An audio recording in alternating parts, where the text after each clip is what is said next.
Okay, so the show is back up. My stuff is back up. The computer is repaired. I mean, it was kind of a disaster. Um, lessons learned. Y'all make sure you back up your stuff twice in multiple places to the cloud and locally, because you never know. I thought I was on top of it. I consider myself to be relatively tech savvy, and yet I was just so busy going and doing that I forgot to do some of the things to take care of my files and my product and my production. Um, but luckily for me, the files are saved. So here we are, episode 3, finally coming out with Janet Barrett, whose author of Stop the Break is an exploration of how to stop and the cycle of the mental abuse we heap on ourselves, that we do to ourselves as a result of our conditioning, our training, our upbringing, um, and to discover our emotional core, and how by abdicating responsibility for that, we can wind up miles and miles and years down the road waking up one day only realize it just to realize that how did we get here, what's happening with my life, what's happening with my marriage, what's happening with my family, what's happening with my emotions. A lot of us learn coping skills and coping mechanisms that do not serve us, and that's no one's fault in particular, but it is our responsibility to do better for ourselves. And this book and what Janet is trying to do to help us is to find out how to have a better relationship with ourselves and our emotions, and to begin to bring those things to the surface and allow them to guide us, which is what the Fearless Road also does, which is, I hope, provides some way of guiding us down our road to success as entrepreneurs, authors, business people, just in life in general, um, because we can get lost, in the minutia. We can get lost in the busyness of life. We can get lost with our children and our families and work and our efforts and our businesses and stuff, and forget that taking care of ourselves emotionally is crucial to our well-being and to our success, as humans on this planet, having an amazing experience, hopefully. Yeah, so episode 3, Emotional Armor with Janet Barrett. Let's get into this. Let's armor up and stay fearless. Okay? All right. See you guys later.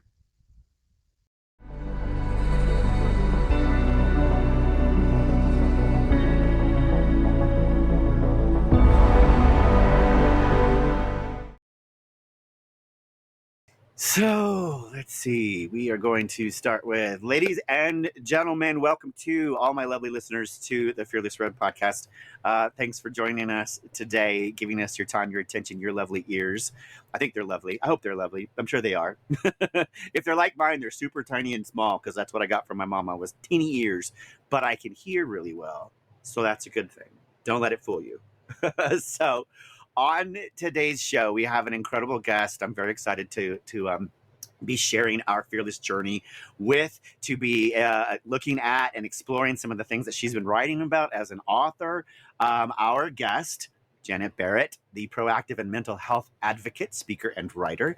She is the founder and CEO of Cerebral Health, a company focused on eliminating the stigma around mental health and helping individuals learn to thrive. Her new book, by the way, Stop the Break, which is out on Amazon, you can get it right now, takes readers on a journey to help them learn how to be proactive in their own mental health and on their mental health journey, their fearless road.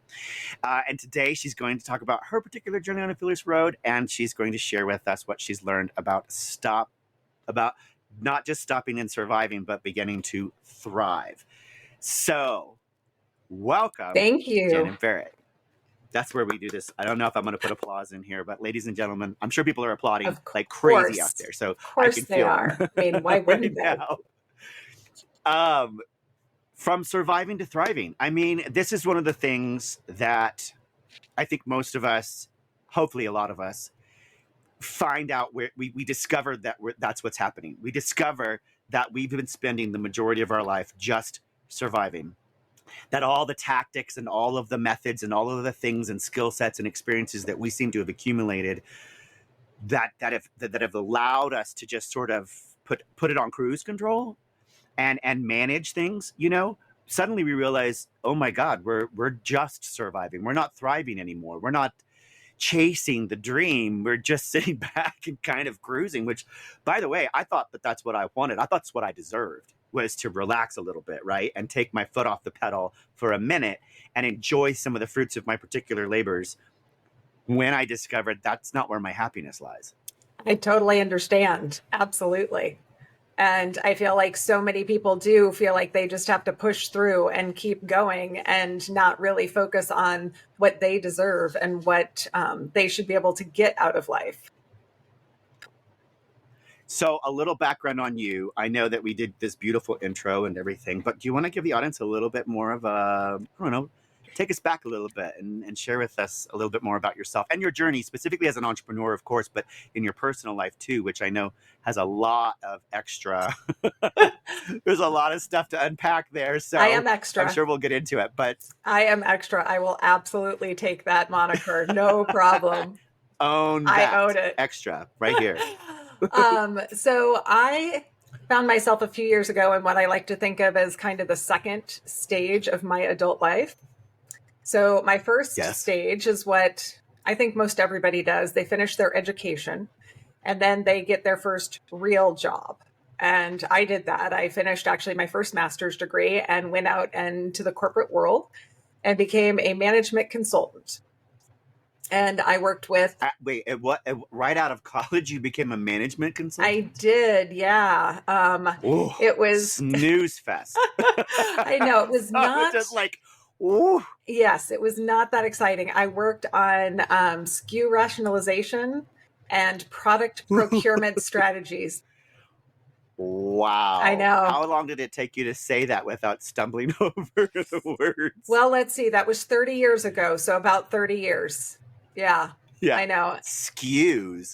Does anyone recall SKUs? For the listeners out there, a SKU is like a QR code, but the original way that the UPC codes that we used to put on packaging so that we could follow inventory supposedly through its logistics trail. So look at me. I sound really smart. I know. It seems like you may have had some SKU experience yourself. I have.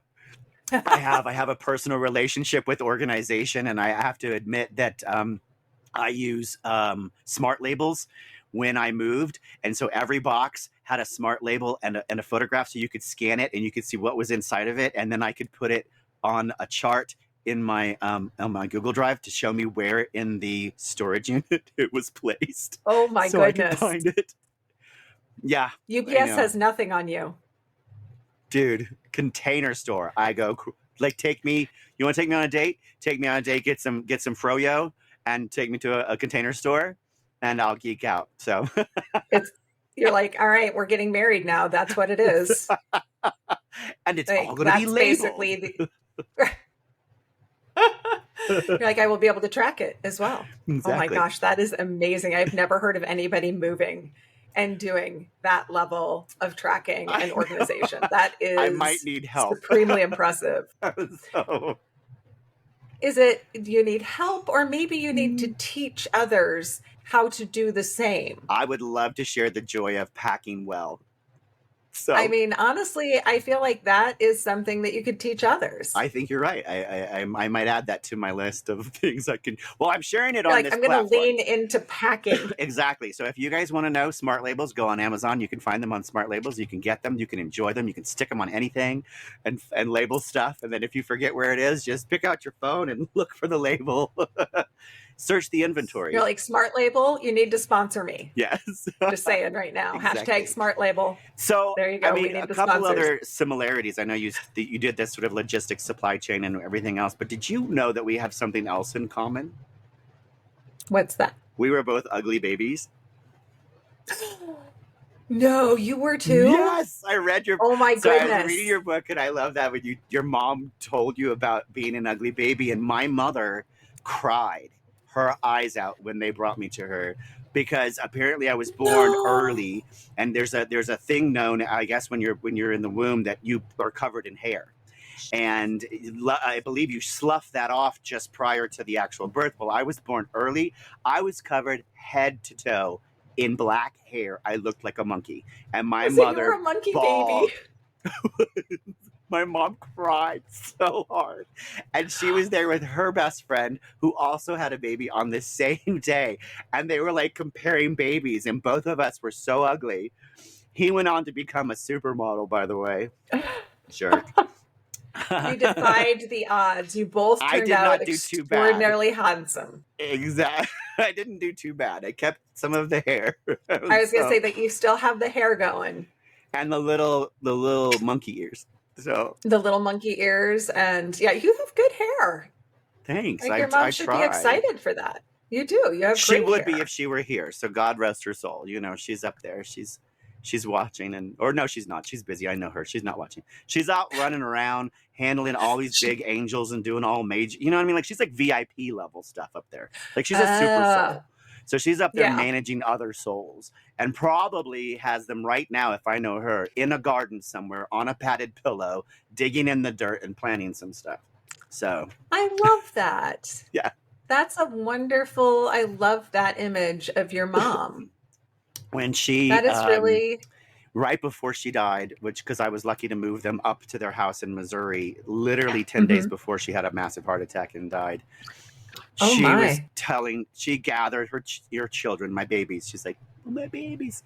And she said that she felt like when she was, that she's tending her garden of flowers when she cares for us, and that we are her little flowers in her garden. And so when she passed away, you know, every time I see a garden and every time I think about that, and I think I'm just her little flower down here on the garden of the earth, and she's tending to me somewhere, you know, taking care of me. So it's a nice feeling. I love that. That is a wonderful, wonderful memory to have of her. And then to have that reminder as you go through life is really special. Yeah. Well, from one ugly baby to another. So, you know, we find each other. We do. There is the Ugly Baby Club. We should start one on Facebook and be like, who wants to join? I mean, you know, it's not something you can control when you're that small, but my gosh, I think we are all part of a very select group of people. We'll get t-shirts. Exactly. That way we can see each other on the street and be like, oh, you were an ugly baby too. See? I recognize you. Yes. The UBC. The Ugly Baby Club. It's going to be a thing. I am starting that. I agree. We are starting a Facebook page. We digress, but it's okay because the Fearless Road is a winding journey and not all these roads are straight. So that's just fine with me. So I have yet to take a straight road in my life. So they're boring. They're good for speed. They are. I will tell you. So I grew up in the Midwest, and there are mainly straight roads there. It's a very big grid system. Yeah. So if you see a road on a diagonal, you take it because it's faster. Well, when I went to look at grad schools, from the Midwest, I went down to North Carolina, and my best friend and I ended up road tripping. And it was like a 24-hour, we didn't sleep, keep on driving road trip. Love them. And it was, I mean, this was back in the 80s, so a long time ago. Yeah. And atlases. So wait, what's no it Google called? Maps, not even MapQuest. MapQuest, or what's the other one that we used to have, the physical maps? They were called. I can see it in the back of the car. I always called it just an atlas. Yeah. Like the big book. Yeah, that's what I had. And so I basically would page through that and we'd figure out our route. And as we're getting closer, we're getting more and more tired. And I finally found this road that went on a diagonal through West Virginia. Okay. And I will tell you right now, if you are out driving and you're on a road and a sign above it says entering Mountain Parkway, turn around. Okay. It is neither a straight path, and there are very large animals on there that are roadkill. Oh. I don't know what kind of animal it was, but the amount of blood that was left on the road was enormous. And yet my friend and I kept plowing through because we're like, it can't be that bad. Oh, it can. Oh, just dead bodies everywhere in the middle of the night, right? And you're just like, what the stories you were probably filling your head with. Like, oh my God. Well, we ended up stopping at a Waffle House. And in the back of a car at the Waffle House was, and I'm not making this up, a burning Jesus in the back window. Wait. Then what? we went There's a inside because car that didn't parked. deter us. A car. There's a car A parked parked car at the Waffle House. at the Waffle House. And in the back, imagine like a figurine of Jesus. Yeah. That was basically, it was on fire, but contained. I have no idea how they did it. I'm still confused. So but I that have didn't to deter us apologize from real going quick. in. If you guys hear the rain, it is pouring down over my head right now in this studio. I'm in a cabin in the woods here at the ranch, but if it gets loud, I apologize. So please continue. The Jesus is burning in the back of a car. How did we get here? Jesus is burning in the back of the car. Yeah. That didn't deter us. We're like, nope, we're going in. So we go in, and it's probably about 3 or 4 in the morning at this point in time. Needless to say, there's people at the Waffle House, because why wouldn't you be? Well. And we go in, we sit down, 2, young blonde women go in, sit down, and these 2 men who neither one of them had a full set of teeth. In fact, I don't think you could have combined them. I am not making this up. I am not stereotyping. This is truly the people that came up to us. It's too easy. And they came over to us and they're like, "You want to ride?" Both of us, we just looked at each other and we're like, we are not staying. I put a 20 down. We left as quickly as we could because we know that the burning Jesus, that was their car, and we were about to be put into the slave trade. So when you were driving away, did the 2 of you like look in the rear of your mirror for the burning Jesus? You're like, if the burning Jesus is following us, we're in trouble. Gun it. Like we pretty much, yes. And I was driving a car that by the time we actually made it to the grad school, the muffler had given out. And so I literally pull on campus and you can hear me from a mile away. Yeah. I love the 80s cars. I mean, kids, look, today you guys are so spoiled. I swear to God. You guys get new, you get these nice new cars with all these features where your phone attaches to it and you can talk to it and do stuff. No. Back in our day, if you could see through the floor without falling through your car, you were in good shape. If it had 4 wheels and genuinely had some kind of braking process, you're fine. Like, absolutely. And if you had air conditioning, you were luxury. Oh my God, yes. It was called roll the windows down. Oh yeah.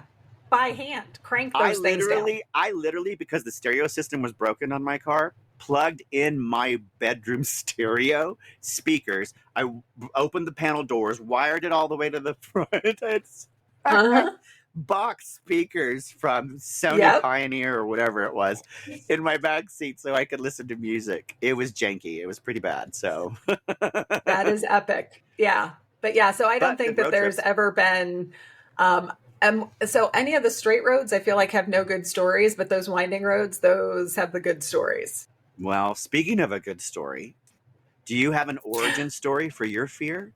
Like where it all began for you? Or do you look back at all and think of it that way? Like your relationship with fear?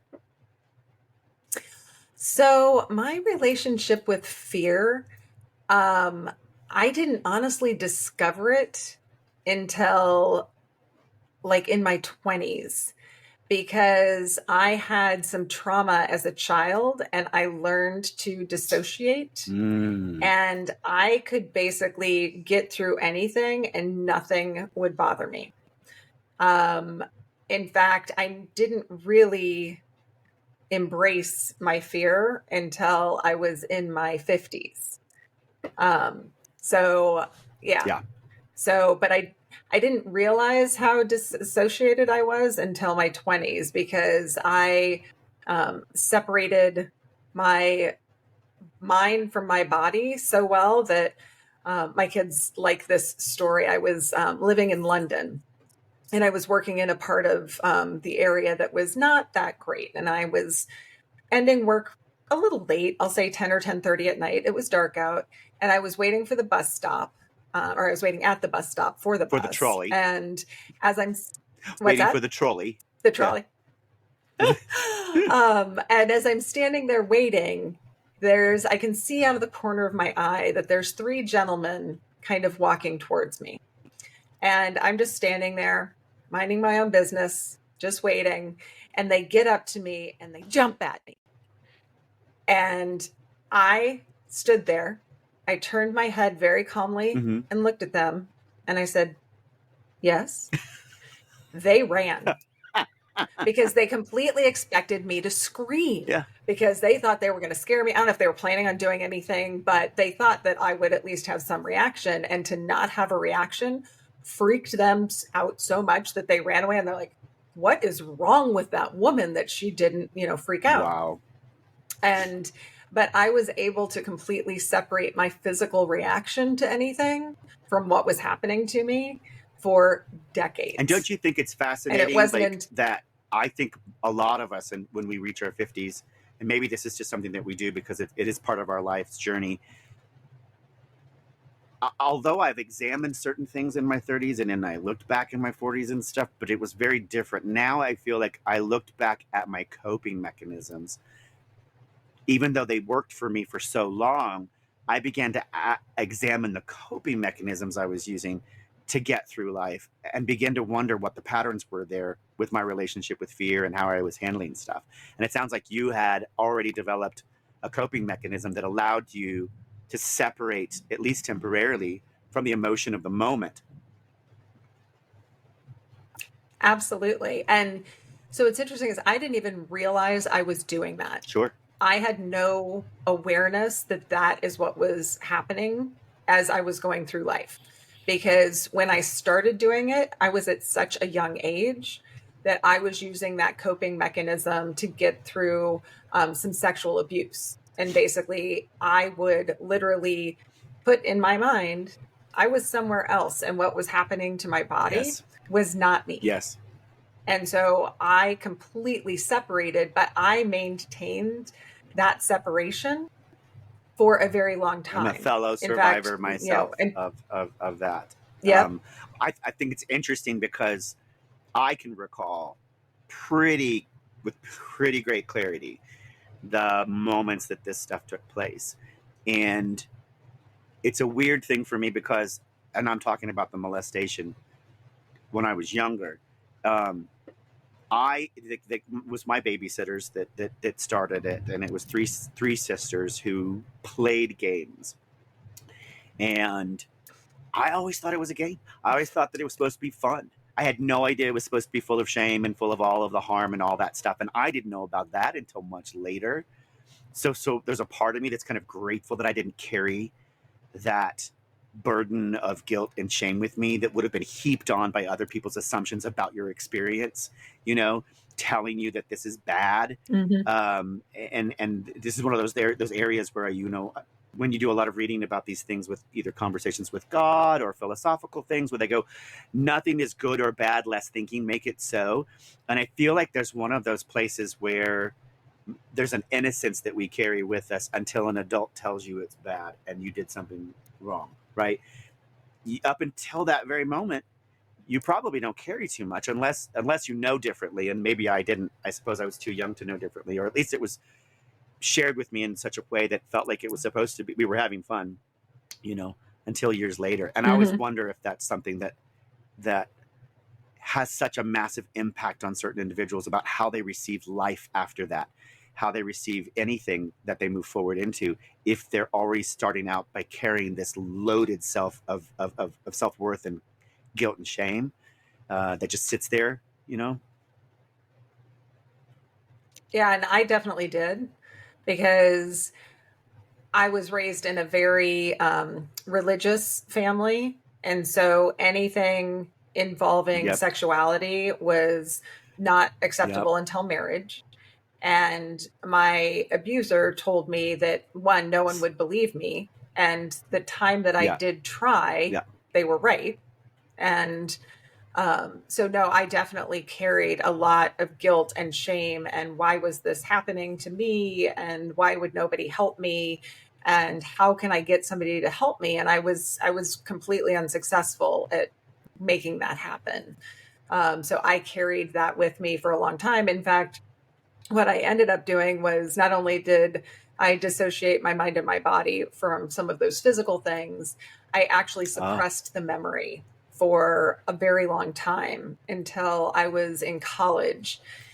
And I was actually engaged to get married. And the story of that one is when the gentleman was asking me to get married, I didn't really want to, but I didn't know how to say no because I am a people pleaser. And so he came home, got down on one knee, said, "Will you marry me?" And I said, "Oh my God. Oh my God. Oh my God. Oh my God. Oh my God. Oh my God. Oh my God. Oh my God. Oh my God." And I literally kept going until he finally stood up and said, "Janet, is that a yes?" And I looked at him and I said, "Sure." I think so. And so, I mean, literally, I said, "Sure." It was horrible, absolutely horrible that was my answer. Yeah. Because it should have been no. And had I respected myself and him enough, I should have said no, and I didn't. And as I was going through that year, as I was getting closer to the actual time, I'm like, I really need to call this off. I really need to call this off. And then one day I went to the mailbox, and there in my mailbox was a letter from a person I knew, but I'd never gotten a letter from before. And it was my abuser writing and asking for my forgiveness. Wow. How did he have your address? He was a family member. He was somebody familiar with you. He had my address. Yeah. Oh my gosh. I don't talk about who it was. So. Well, no, but I mean, yeah. Talk about another insertion of violating your sanctity and your space. That had to have like turned you upside down. Completely. And so I basically couldn't handle that and canceling the wedding. And so I ended up getting married, even though I shouldn't have. And so we stayed married for several years. Compartmentalizing decided, I'll just do the wedding part and I'll just shove that down even further. Well, I was actually starting to deal with that. Yeah. But it was like I couldn't deal with that and cancel the wedding because, there was just so much wrapped up in it that I couldn't handle doing both things at the same time. So, yeah, it was a lot. Jeez. Okay, so I'm assuming I didn't get through the whole book and I didn't get a chance to read thoroughly all that. Do you share this in there when you talk about this? Oh, yeah, wow. It's in there. Yep. You say in there, I believe it's in the chapter on trauma, that knowing that no one was ever going to read your story and judging yourself, that you released your fear and started writing. Can you share with us a little bit what that's like to release your fear and begin the journey of writing all this down? So for me, when the way that this all ended up happening was after, so I went through kind of my early 20s. I had my career. I ended up getting married and having kids and becoming a stay-at-home parent. And then one day I found out my husband was having an affair and he wanted a divorce. And it just absolutely crushed me. And that was when I had to start dealing with everything. Yes. Because it wasn't the divorce that really crushed me. After I went through all of that, I realized it was the fact that I had decades of trauma piled up that I had never really dealt with, and I needed to start really dealing with them. And the way that I did that, I did a whole bunch of different things. I went to the doctor, I went to my therapist, I increased therapy, I did yoga, meditation, I went on walks, I have a dog, I had lunches with friends, all of the things they say that you're supposed to do. And I needed something more. And the way that happened was I started journaling and I started working on reconnecting my mind and my body and learning that a lot of my response was simply because I couldn't acknowledge, I feared acknowledging what was happening and actually really engaging with it. And so I would talk about it with my therapist, but I wouldn't really let myself feel it. And so I kept hanging on to it. And so when I would write it, I would then figure out a way to physically express it. And that's okay. So sorry to interrupt you there. It's the Let me see if I can get into this space with you. That you are so practiced at the art of compartmentalizing and disassociating yourself from moments where you could or should or might need to be feeling something, that you're unaware that you're doing it. So how does one begin to recognize those moments when you're doing it, when in fact you're doing it so well that you don't know you're doing it? Like, it seems like you're in a loop or some, you know what I mean? Like, it could be very confusing or questioning yourself. Yes. Right. So it took that break of during the divorce where, I couldn't eat, I couldn't sleep. I was a complete mess. And I just had to start digging into why. And when I really started to look at it and read about it and research it, I came across some research about the mind-body connection. And to your point about how I had been doing it for so long, when I read about it, my first reaction was, yeah, right. That's not me. Who needs to do that? I don't do I've been that. going for 50 years and I am totally fine. I'm in touch with my emotions. Yep, exactly. So it's like, okay, when I started to really be honest about it, it's like, you know what? You've done a whole bunch of other stuff. Why don't you actually learn about this and see if it's something that can help you? And so I did. I went and learned everything I could about this concept. And there's a lot of science behind it. And if you couldn't tell from my first career, the exciting SKU rationalization, I like logic. I like data. I like facts. I'm a very emotional person, but I like that stuff. And I like that stuff because there's a solidity in it. There's something very dependability. You can rely on it. You can recreate it. You can depend on it. And so when I went through this and I was looking for how to fix myself, I found the science very reassuring. And so I started to apply it in my own life. And I did that by writing about the events. And then, and again, it was just for me. This was never going to be for anybody else. I wrote about them, and then I found ways to physically express them. And the one that I struggled the most with, well, there were two, but the main one was anger. Because I had a lot of anger in me, decades.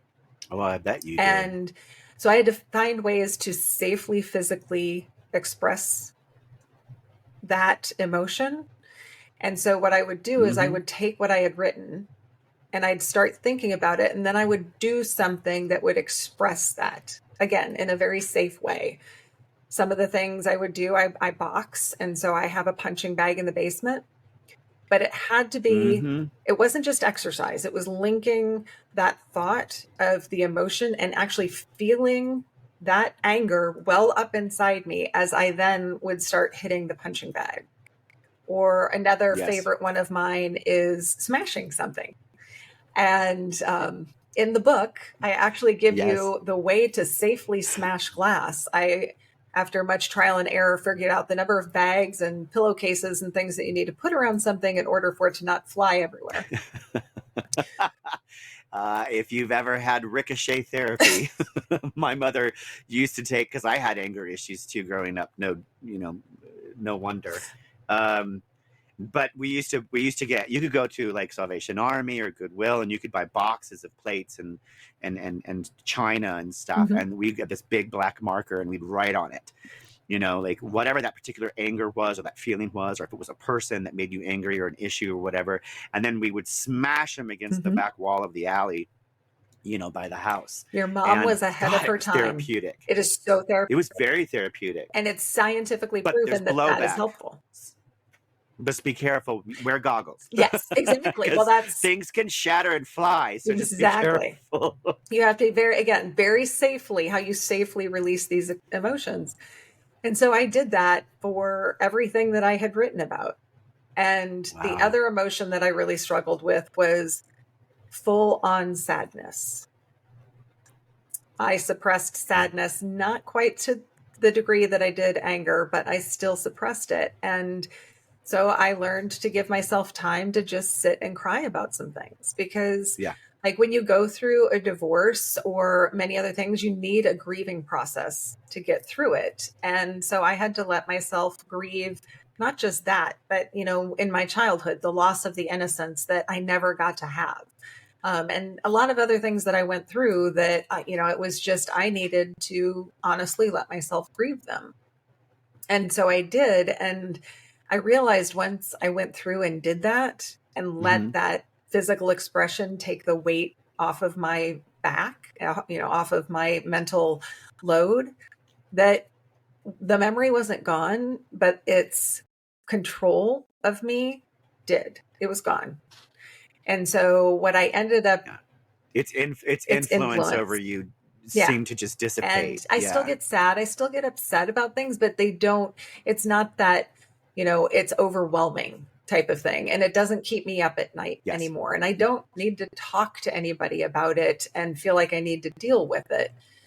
And so I realized after the way it, kind of very long story here, sorry, came out, is that I, on Facebook, did the gratitude challenge. And every day for the month of November, I wrote what I was thankful for.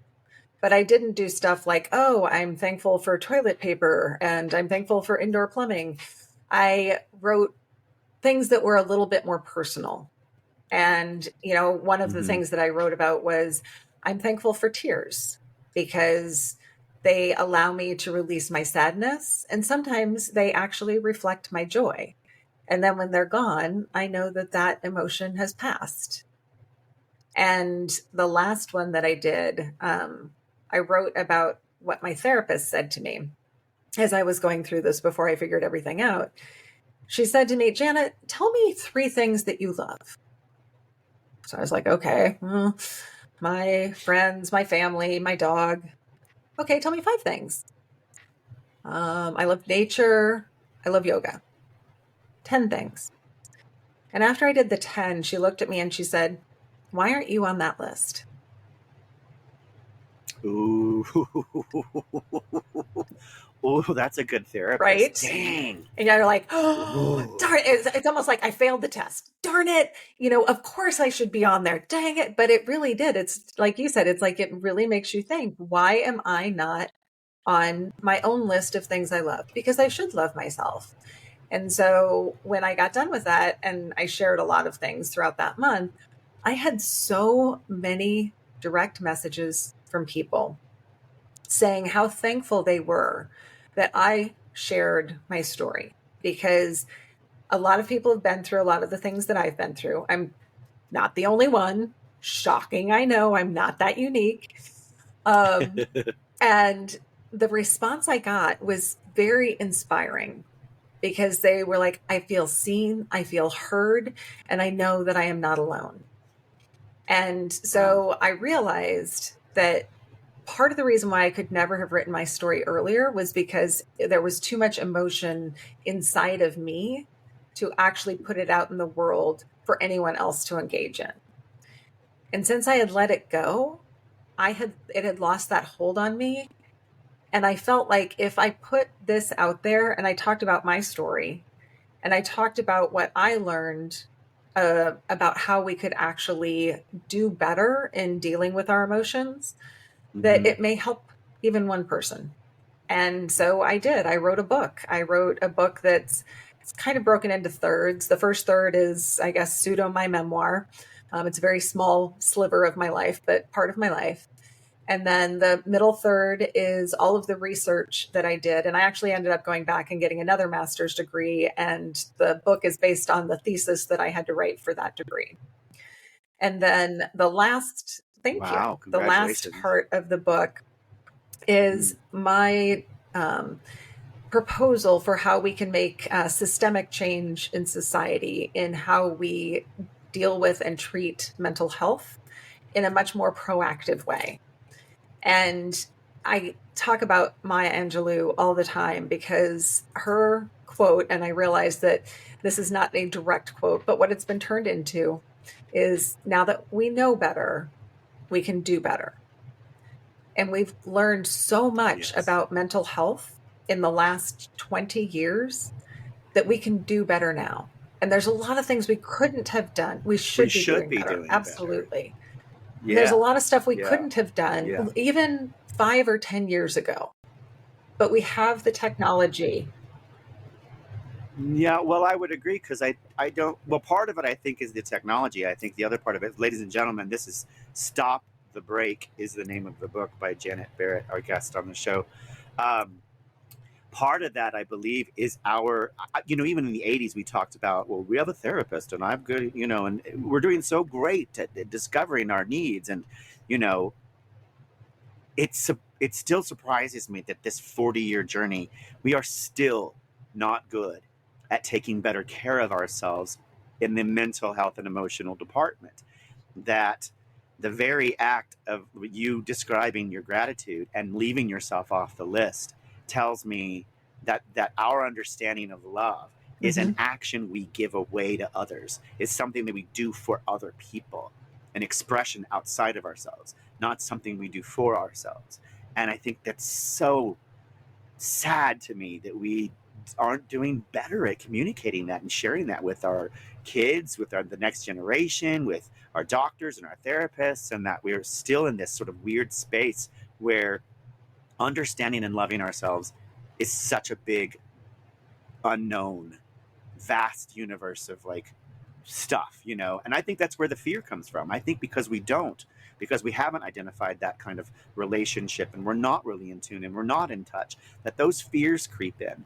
That I'm a firm believer that most of the fears, and I'm not talking about clinical fears or psychological fears or phobias and things like that, I'm talking about the kind of fears that we tell ourselves about ourselves, the things that we say about ourselves when no one's around, the things that go off in our heads when we're trying to do, be, or have something new than what we currently are. And it's that self-doubt, that image of self-worth that creeps in.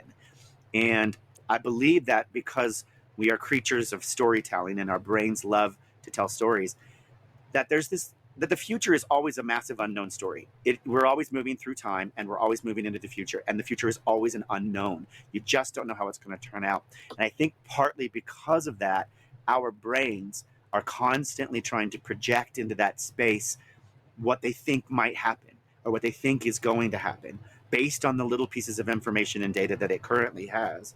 And sometimes, if it's not enough, you get these wildly, what if scenarios that are bad, and things could turn out bad or whatever. These fear things that come up in your head that tell you you're not worthy of this, you didn't know enough, you didn't learn enough, you didn't teach enough, no one loved you were raped as a child, you were molested. I mean, look at your past. How do you think that you are worthy of doing any of these things, right? To me, all of that is just a version of your personality who's terrified of a future it doesn't know the answer to and can't see into far enough. And I think having these sessions like you're talking about, especially writing it down, I suppose, and exploring it further, is where the person, the individual, answers that question for our fear, answers that question for that little child, that inner child that we're trying to take care of, that we're trying to reinvent a world and a safe life for. We need better tools and ways of filling in the end of our story confidently by saying, don't worry what happens, I got you, I'm always going to be here for you, I've got this, we're going to make things happen, we're going to make magic happen, and it's going to be incredible, the ride's going to be amazing, so don't worry. And I don't know that we do that. I don't know that we have that sort of self-talk, that we practice that as much as we practice the other, the And monkey mind. I think the thing that compounds all of that is what we hear from the outside, especially as children. Yes.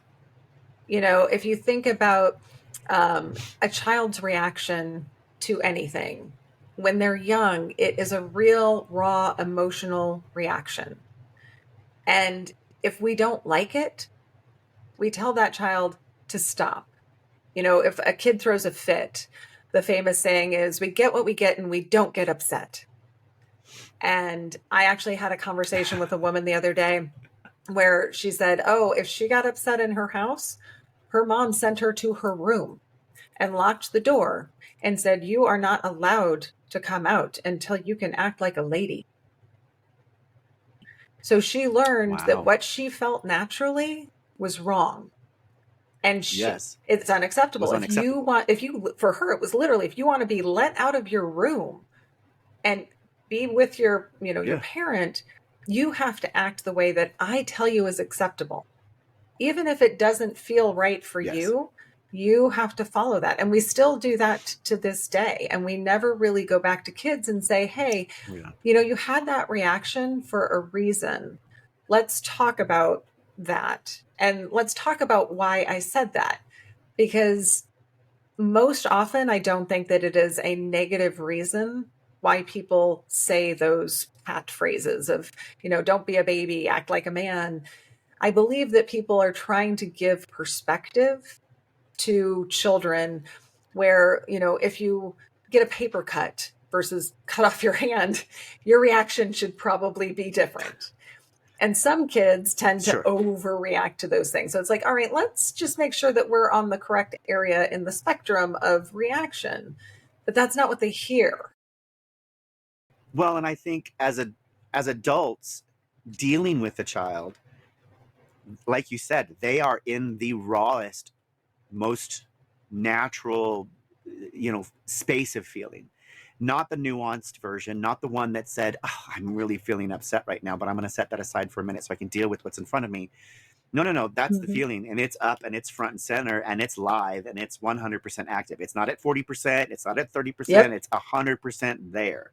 And I think as adults, we're like, whoa, like we don't know how to have 100% of our own feelings. We can't even own, let alone name 100% of our own feelings, because we've treated them, some of them, like redheaded stepchildren. We've treated them like things that don't belong here, aren't allowed to have a voice, don't belong in the conversation.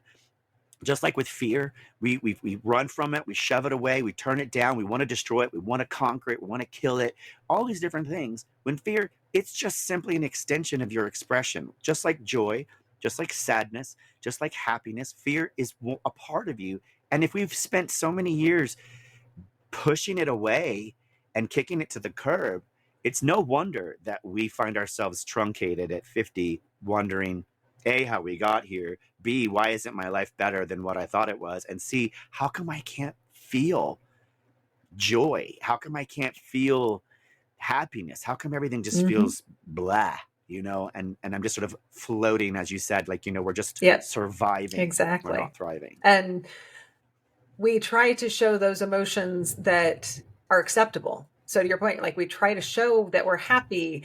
If anybody out there has ever said to you, hey, how's it going? And you're fine. Even though you weren't, like that's what we do. We can only show those socially acceptable emotions. And yet.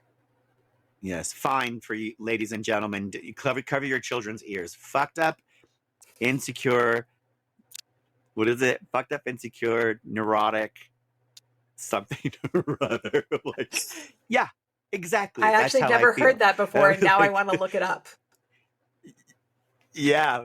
It's like, I was like, but my mom used to tell me, she used to say, how are you feeling? I said, fine. She goes, really? You're fucked up, insecure, neurotic, and something or other? And I'm like, oh God, I don't think I'm all those things. Well, then what are you? Let's pick a feeling.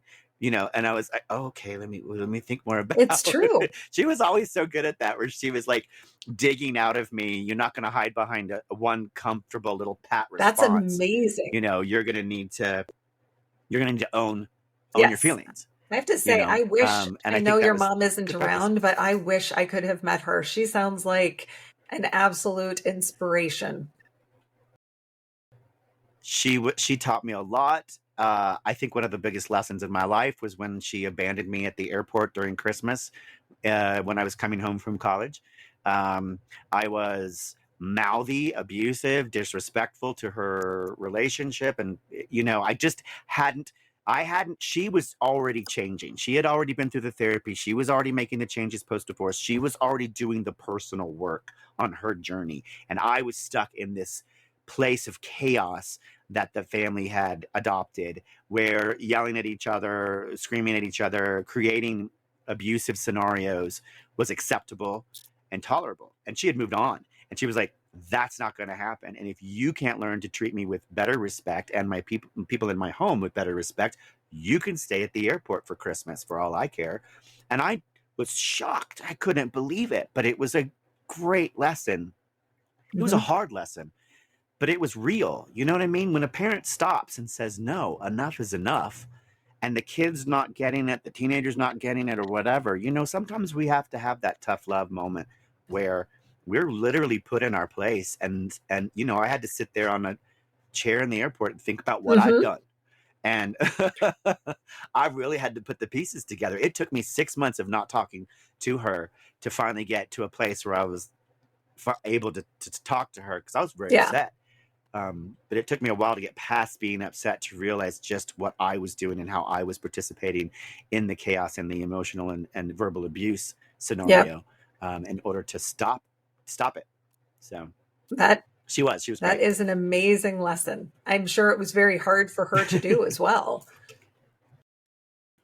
Can you imagine that? What it must have felt like for her on Christmas, not having me there, and then and I didn't get to see that part of it, obviously, but I mean, I just can't imagine. She must have felt terrible and lonely, and you know, without her kid there. But it's what she also had respected to do herself for herself. Yes, that self-love and self-respect was a big lesson for me to go, oh, that's what that looks like. That's what self-love and self-protection and setting healthy boundaries actually looks like in its expression, right? So I used to have somebody say to me, they're like, how much are you willing to put up with? Like, literally, the stuff that I know happens to you, how much are you willing to put up with? Because it seems absurd. And it was like, that's just how life is. And it's actually not. Well, I think that's what we tell ourselves. Yeah. But no, but I think we tell ourselves that. I think those are the little mantras and the little statements and the little words we go, well, that's life, or I guess that's just the way things are going to be, or whatever that stuff is, right? Who's telling you this? Who's giving you these little bits, these nuggets of bad information about life? It isn't that way. It doesn't have to be that way. You can have a happier, better, more well-rounded and balanced existence, and you can show yourself love by enacting some of these things, having healthy boundaries, recognizing when you're in a comfortable situation and you don't want to be, telling other people what your preferences are. I mean, communicating to other people what your preference is for a situation or whatever. How many of us just don't? We abdicate that role where we don't go, oh, I actually don't like that. We just go, okay, whatever. 100% me. 100% me. I'm just like, yeah, sure, whatever you want. I mean, I am much better now, but that was how I grew up. It was, you just were, if you wanted to be included and accepted, you did that. That's how I thought, that's just how you had to be. Well, so I talk about this a little bit on my speech too, and I say that we are rewarded for conforming. Our entire doctrination and school, from the moment we go to kindergarten on up, is nothing but a reward system for conforming. Conforming to standardized testing, conforming to outfits and wearing certain things, conforming to knowledge base, conforming to behavior patterns, conforming to expectations from others about whether or not you should fit in, not fit in, wear your hair this way, wear that outfit, do this, date that person, whatever it is. We are constantly being told we'll be rewarded if we conform. And what are we doing? We are ultimately taking our original authentic selves, and we're telling you, you don't have a right to be here. You don't have a right to exist. We're going to do something different. So I don't know what to do with you, but sit down over there and be quiet for a few years. You get punished. You know, if you don't conform, it's not even just that you get rewarded for conforming. You get punished for not conforming. If you don't. And there's never any grace for any options. You know, that's no. There's no consideration for any other options. This is the way that it is, and you have to abide by it. And sadly, I talk to my kids about how there's times when you should fight that, and there's times where it's not worth it to fight it. And the hard part is figuring out which is which. True. I think, knowing the hill you're going to stand on, is a good lesson also in life to learn. I thought everything was a battle and everything was, I'm going to show them and I'm going to prove them wrong. And I did stuff just because people said I couldn't do it. Like I was like, yeah, I'm going to show you. I mean, how much of my energy and my time did I waste doing stuff because someone said I couldn't do it? Now, did I learn a lot of things? Yeah. I mean, I gained a lot of skill sets doing stuff I wasn't probably 100% interested in, simply because someone said, you can't do that. And I was like, watch me. That beautiful, blissful ignorance, which is, afforded to youth for some particular reason. We don't get it when we're older. It is. Oh, we're still young. We're still young, yes. But this is like, I talk about this with when I was sharing an origin story from Mary Kay. I used to be a performer, a dancer many years ago, and I was performing for Mary Kay and her big conventions in Texas. And she has this story she tells about the bumblebee pendant that she wears. And I was escorting her on stage nightly, and we would stand backstage while she was getting ready or whatever to escort her on stage. And I always kept staring at that little bumblebee, and she was just like, are you looking at my bumblebee? And I was like, yeah, it's cute. It's a pendant. It's got lots of diamonds. I just don't get it. Like, what's the bumblebee about? And she tells the story about the bumblebee and how it's physiologically not supposed to be able to fly, but because it doesn't know that, the bumblebee flies anyway. And I love that. It stuck with me for so long. And I realized, I was like, oh my God, I'm like a bumblebee. Like, I don't know that I can't do all these things. So I just go and do them, fail or fall or whatever. It doesn't matter to me because I don't know that I can't. And so I just go and try. And I think that's a beautiful, magical spirit to hold on to. I don't know how many other people have that or experienced that. I was blessed because my parents were like, fly, where do you want to go? How far do you want to go? Like, try anything. And that was great to a degree, but it also lacked some structure, I think, in terms of guiding me down a set of, places where it was like, well, focus on one thing at a time. I was very sort of, a squirrel with it, for a long time. I think we needed to combine our families because mine was figure out something safe that you are guaranteed. So I had to take college level typing in 6th grade because my mom said, well, you can be a secretary. But I don't understand the statement, figure out something safe that can be guaranteed, when nothing in life is. And my gosh, the journey between there if you think about and the other side after college or after whatever, I mean, my God, anything can happen. It's not like you're guaranteed to get to be successful at it just because you pick something safe.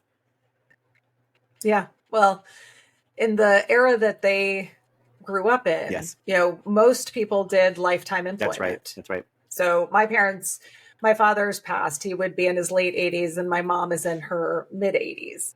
And so the era that they grew up in, it was lifetime employment. And at that point in time, women could be nurses, teachers, or secretaries. Right. And apparently I wasn't going to be a nurse or a teacher, but my mom thought I could be a secretary because I don't know why. I don't know what skill I had.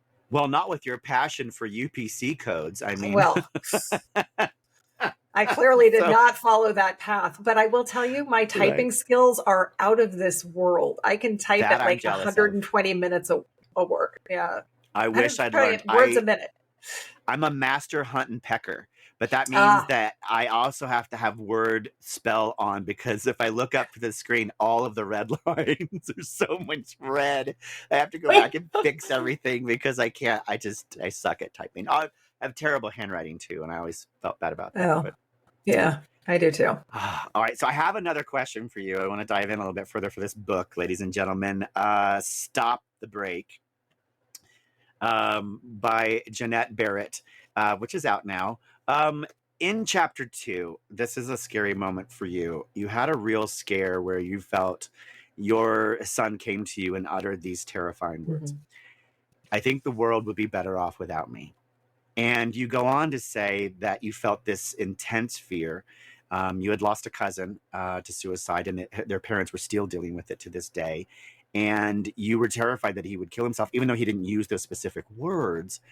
But your mind went there, and you tried to comfort him by wanting to hold on to him tight and tell him that he's worthy and that he's a good person, and to let him know that he's loved and that the world wouldn't be better off without him. Now, I've had those thoughts so many times.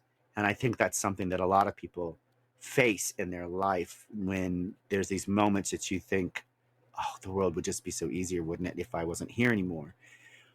Can you Mm-hmm. take us back into that moment as a parent specifically, of course, but then when you heard those words, where were you? What were you thinking? What happened? So my excuse me, my son, I can't remember, he was 9 or 10 at the time. He came to me and did exactly what you said. He said, "Mom, I think the world would be better off without me." And my world completely stopped in that I would moment. imagine. And I don't know how, because I don't remember expelling my breath, but all of a sudden I had no breath. But I also had to be his parent, even though I was scared. He needed me to be strong. And so I hugged him and I'm like, why do you say that? Nobody, of course not. And as I was going through it, I realized this was something that was bigger than anything I could possibly deal with on my own. I didn't know what to say. I didn't know what to do. And so I ended up contacting a therapist and said, this is what's happened. And unfortunately, because as you said, I had lost a cousin to suicide. And sadly, since then, I've had several friends whose children have also died by suicide.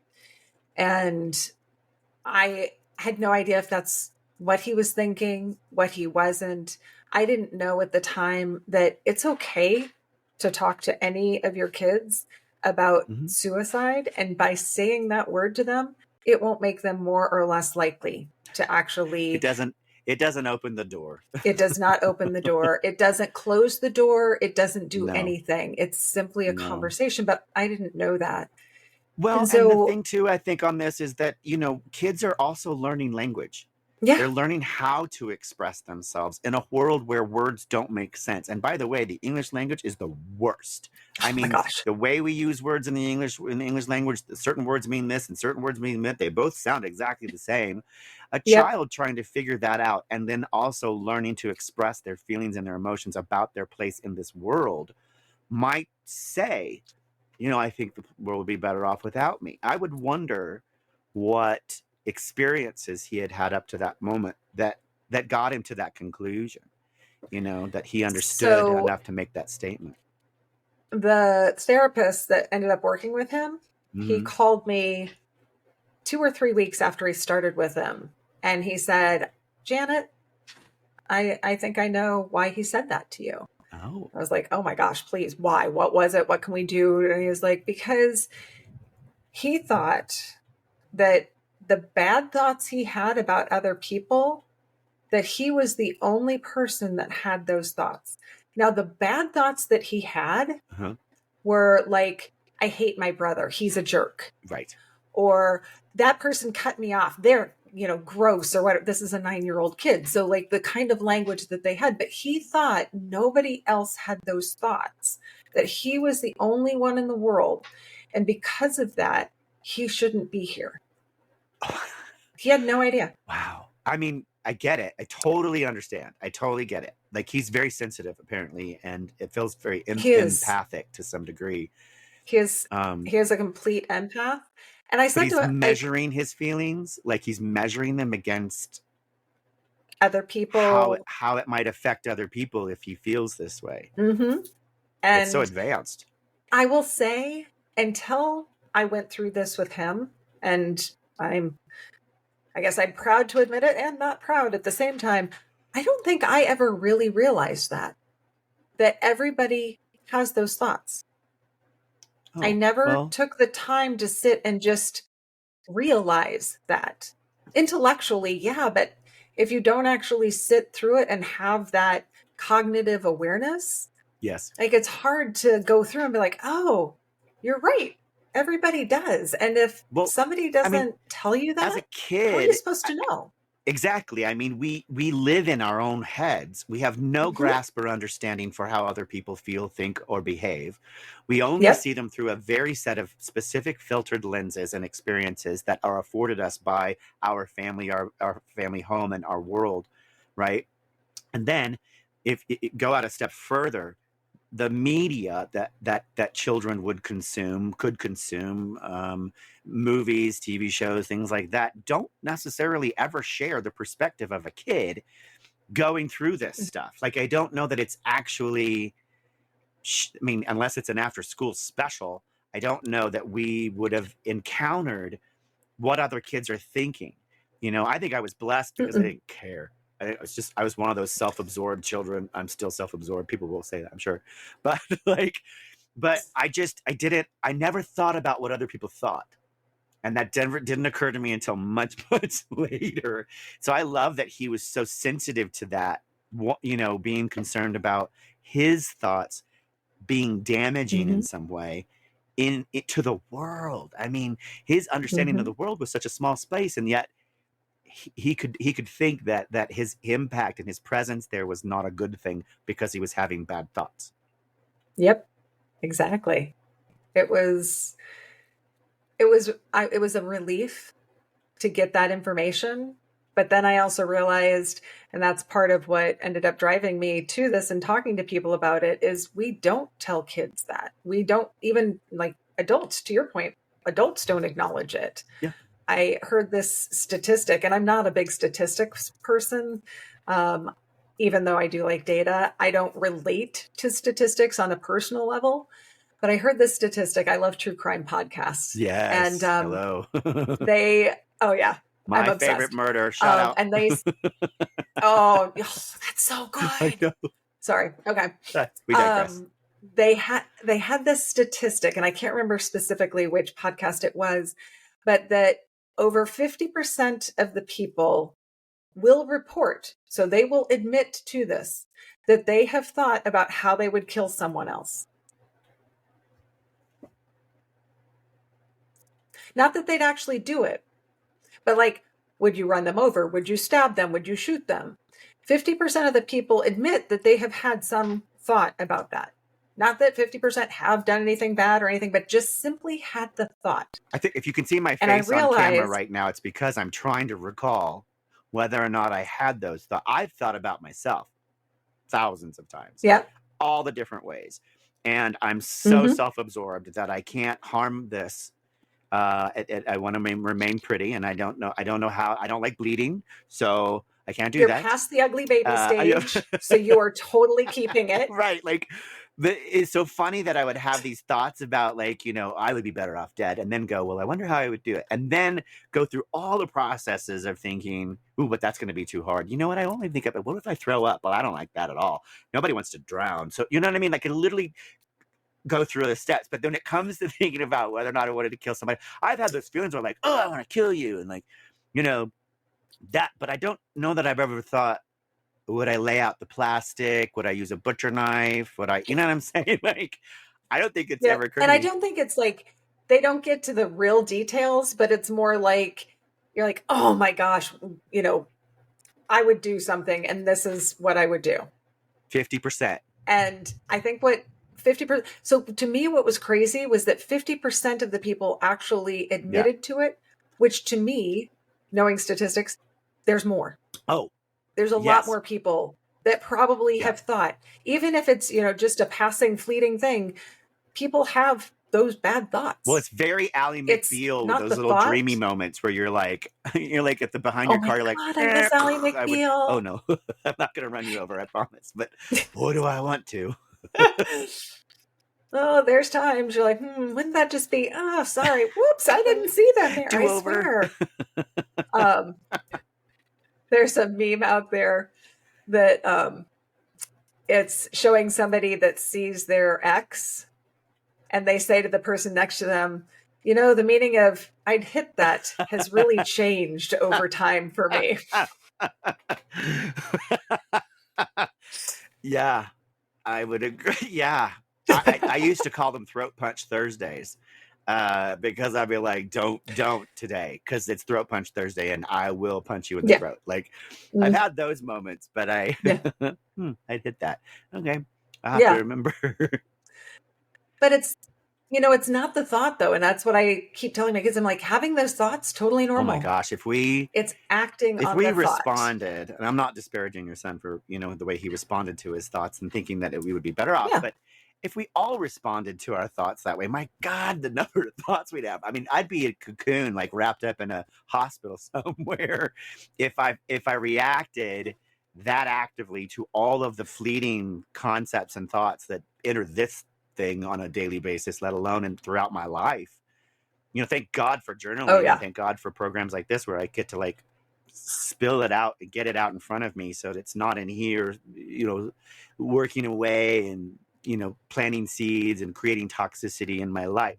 I really believe that that's key. I think there are people that push it down, shove it down, pack it up, and I think the body has a physical response. I think you manifest enzymes and proteins and chemicals that your body wouldn't normally do when you do that to yourself. And did you experience physical response to your compartmentalizing? Oh, yeah. So in second grade, I had ulcers. What? In second grade? What second grader has Wow. ulcers?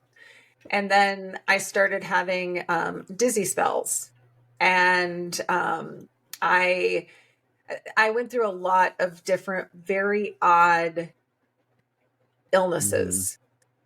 The last one that I had, I was in a situation that was very stressful to me, and I was probably 47 at the time. And I apologize if this is too much information for your audience.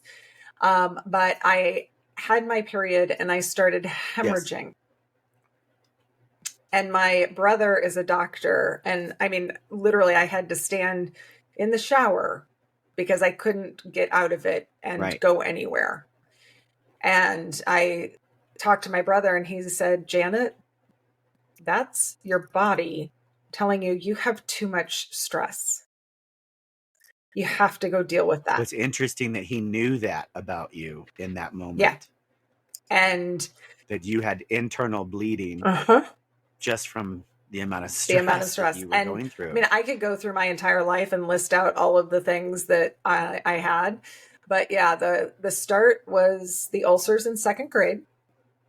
And the end was internal bleeding. And since I've finally dealt with all of that and released all of those emotions in that physical way, because they do know scientifically that is very important to do. And so many therapies have come out of it. I actually just listened to this amazing podcast with the guest. It was Ginger.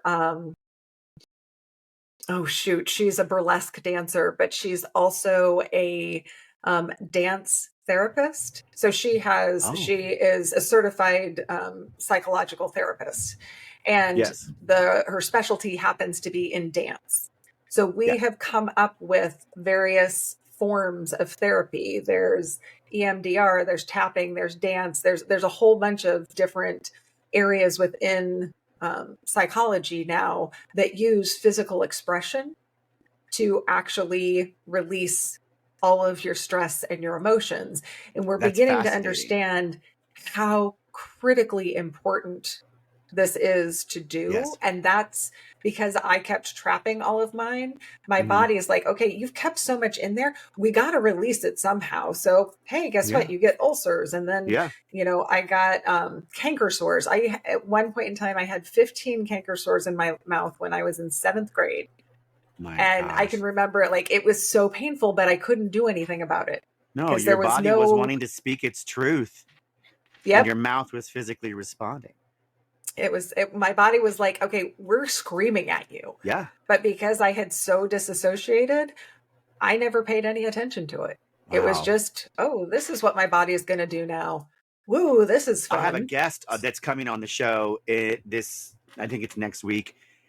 That Kat Lakohi, who is a burlesque dancer, her speaking platform and her workshops do exactly the same thing, where she uses the art form of burlesque and the art form of performance to help people get more in tune with their bodies and their fears and their inadequacies, by allowing them to place it in this persona that gets to reenact this moment.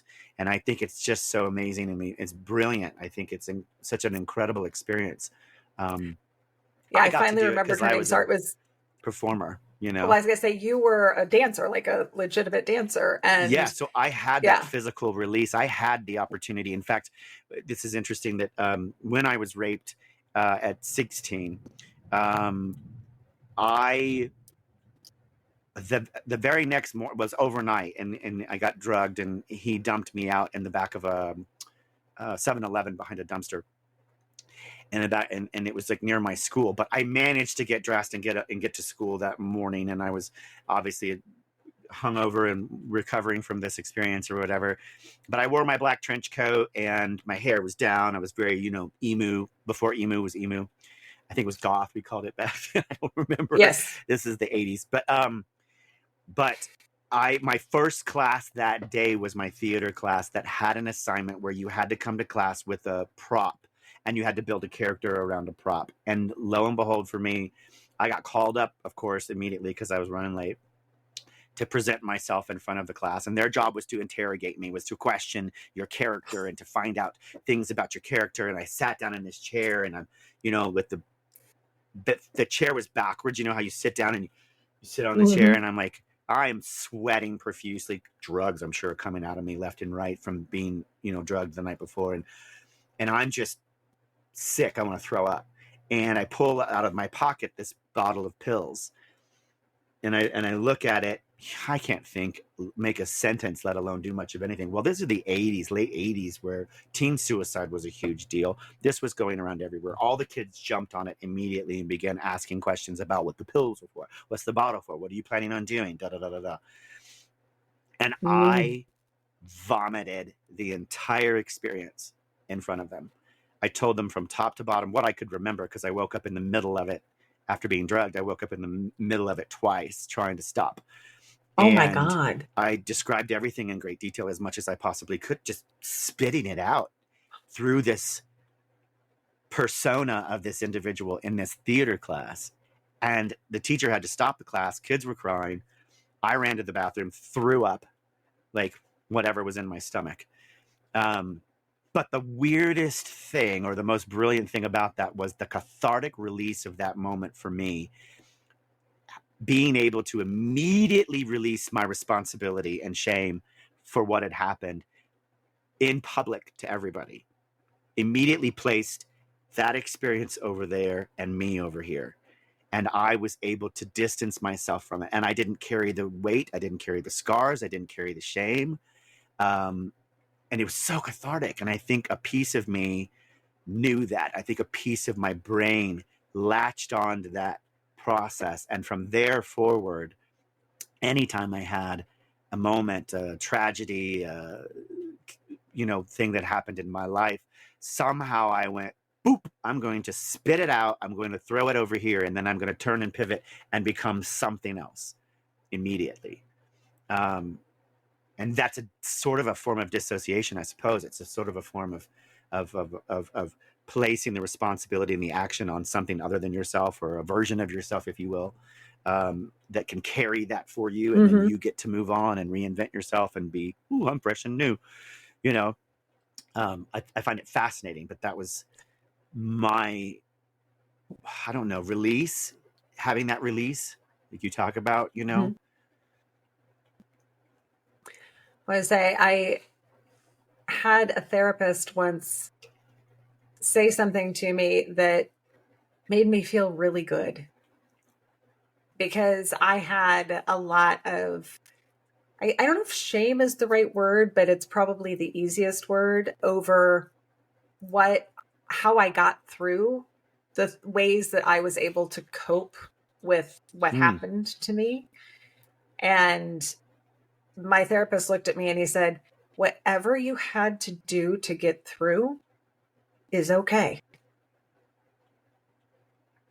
End of sentence. So that was a part of you was telling yourself, and so why didn't you know better? Why didn't you do better? Why didn't you, were you like judging the very act of coping, that those skills helped you survive? Right. And now you were feeling some sort of guilt or responsibility for the coping.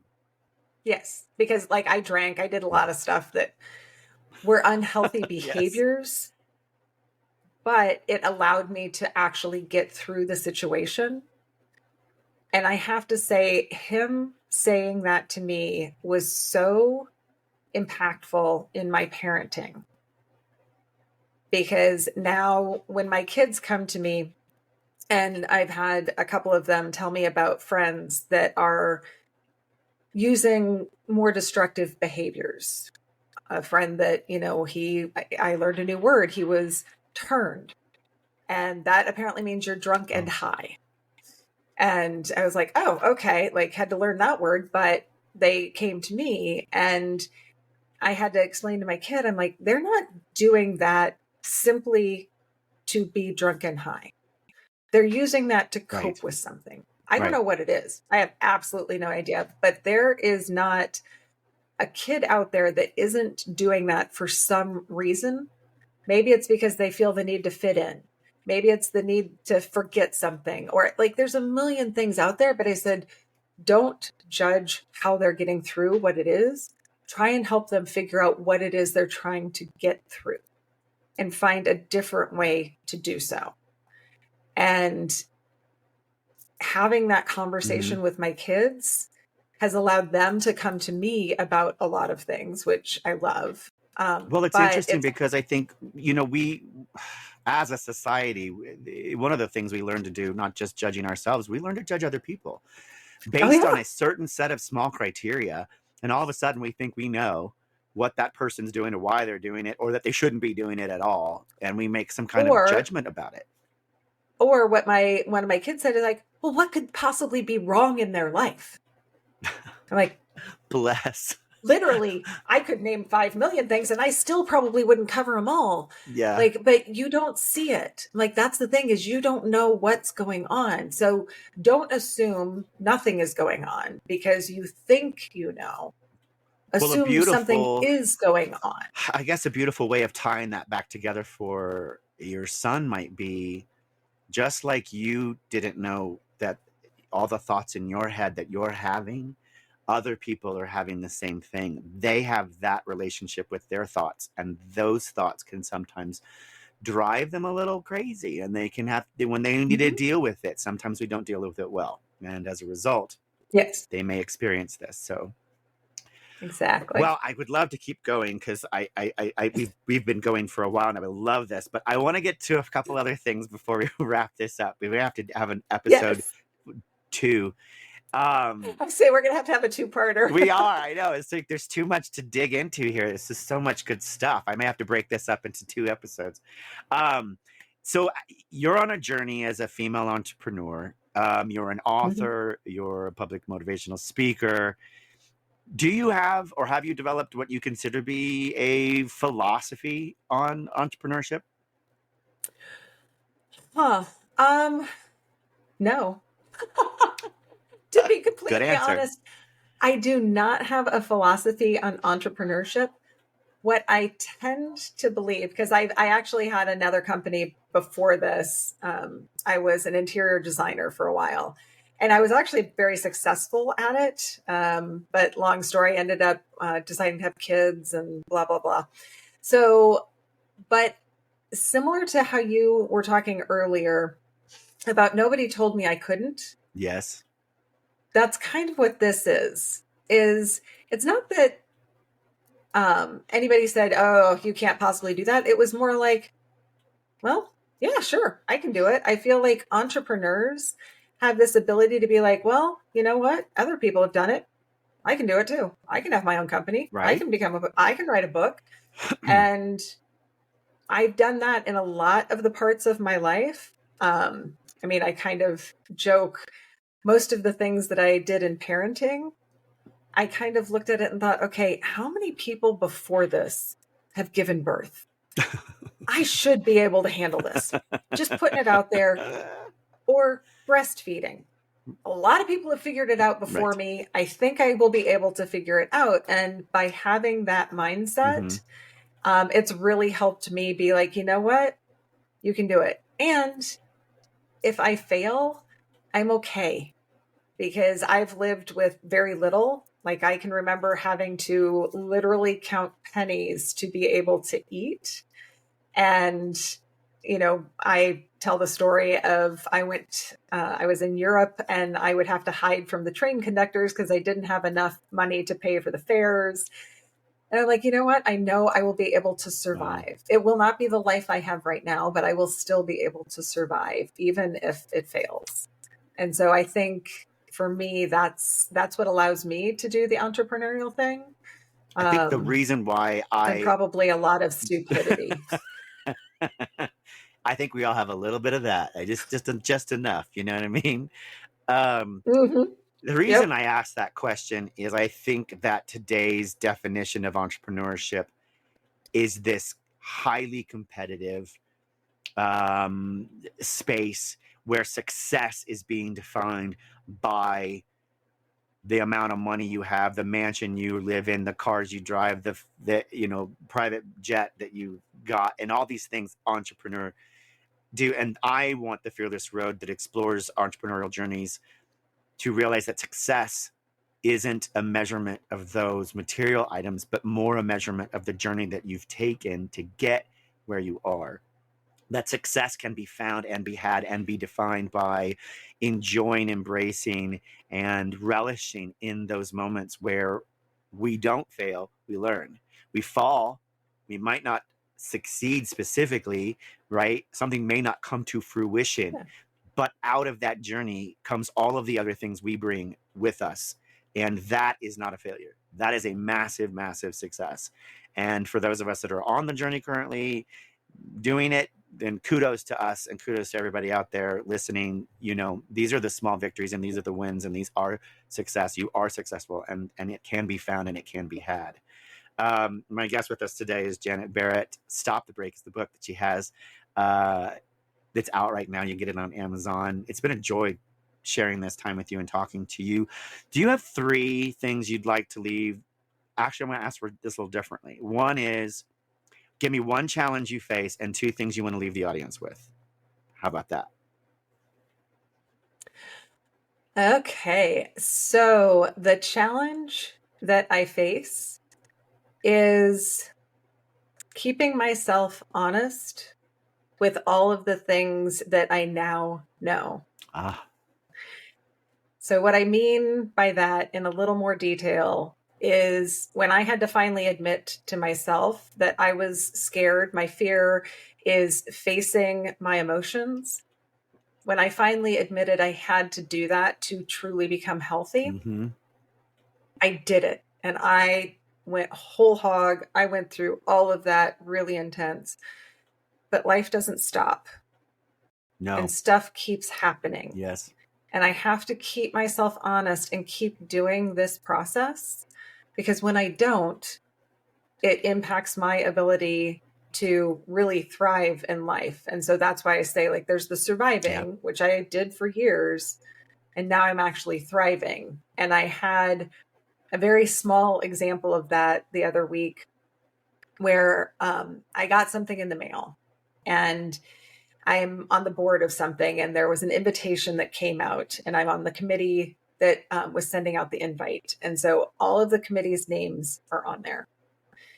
And my name was the only one that was a single person. All of the other ones were couples. And it was the first time that it really hit me that I don't have a partner. And in some ways, I'm in the minority, especially in this particular instance. And that was hard. I didn't create the life with my 4 children without a partner. And now here I am. And it just really hit me, and it made me really sad. And I ignored it. And it kept bugging me. And it would wake me up at night. And finally, I sent a text to one of my friends. I said, I had something really stupid just make me sad. And she called me right away. Yes. And she's like, what is going on? And I told her, and I started bawling as I'm talking about it and I'm expressing it. And I let it out. And then guess what? I was fine. I'm totally fine. I moved on, but for several days, it stayed in me because I didn't really fully own the fact that I needed to release that sadness. And I have to keep myself honest. And that, for me, is the thing. That is the challenge that I face every single day. Yes. So the two things that I want to leave your listeners with is one of the ways that I keep myself honest is I have a list of things that I call my warning signs. So the way that I know that I'm not being honest with myself, I have some physical signs that I now know to pay attention to. One is my shoulders tense up. I get headaches. I just have a variety of things that happen. My stomach starts to get upset. And so I've listed out all of those things. I also have what I call activities that I do. Most of them involve social media. I'm scrolling through, I'm spending way too much time. It also involves me avoiding people. I'm an introvert by nature, and so I will avoid people. So I literally have printed out here, and it's attached to my computer because I sit here all day long.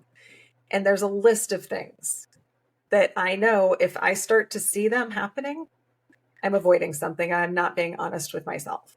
And so I would encourage everybody here to actually do that, to come up with a list of things that you know you do when you're avoiding dealing with your life and your emotions. And if you keep it someplace that you see, it will help keep you honest.